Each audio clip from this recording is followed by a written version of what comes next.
Hello everyone. Today we are going to focus on two extra functions, Mobius function, direchlet delta function, and then we will enter a very significant concept called direchlet convolution.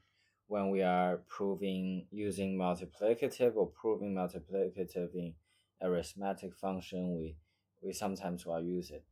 We may first look at a theorem, which generally speaking is sort of like mm, a specific case, a smaller case of the Dirichlet evolution. It is generally speaking saying that if f is multiplicative, then we can conclude that f at figure f is multiplicative. If f n is equal to the sum of each divisor of n f small f d. So generally we can first try to prove this, right? If small f is multiplicative, we want to kind of we can suppose that n is equal to p1 alpha 1 p2 alpha 2, which means there's only two prime divisors, right? It's a very simple case, but in general, if we can prove that f f fn, which is equal to f p1 to the power of alpha 1 p2 alpha 2 is equal to f p1 alpha 1 times f p2 alpha 2, we finish our proof, that right? We can add any other primes here and the general reasoning will be the same. And we try to prove this. We first write n. We write n as such expression, right? This is d, and fn is equal to this.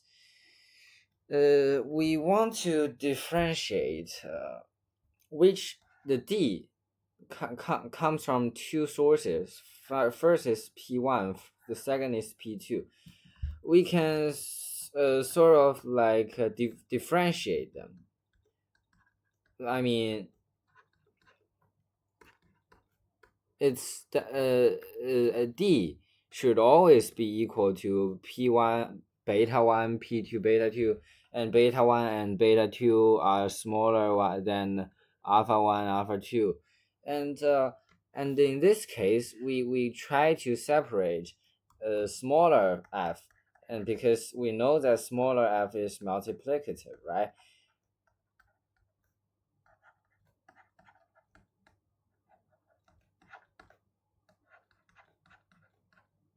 Sorry, p2. And in this case, because we see that we can also like the write this d as p1 beta 1 p2 beta 2, and in general we can write it as p1, because p1 like we can first write them out, and then we proceed. It's better to see this as more clearly this way. And we see this scenario, this summation notation, p1 p2 divide p1 alpha 1 p2 alpha 2, p1 beta 1 should only divide p1 alpha 1, right? And p2 beta 2 should only divide p2 alpha 2, which means that we can write it as a more concise way, which is p1 beta 1 p1 alpha 1, and we can use two summation notation.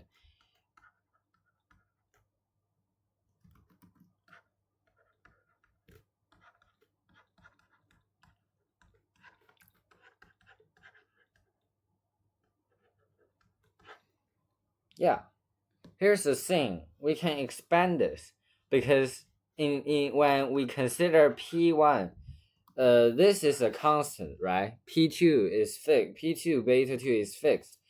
As a result, we can directly write them as two completely separate summation notation, and it's fine. And in this case, we see we finished our proof because what we've written down is generally PF bigger F is generally bigger F, bigger F P1 alpha 1, right? And times bigger F P2 alpha 2, right? And we finish our proof, which is PFN bigger Fn is this, and we can show that Fn is multiplicative, and we finish our proof.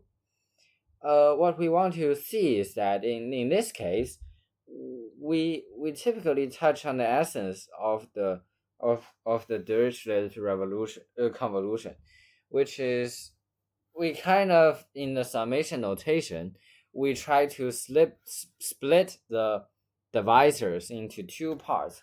One part comes from one side, and another comes from the other prime factor. Before we jump into direchlet revolution, we may see some other functions first. The first is Morbius function.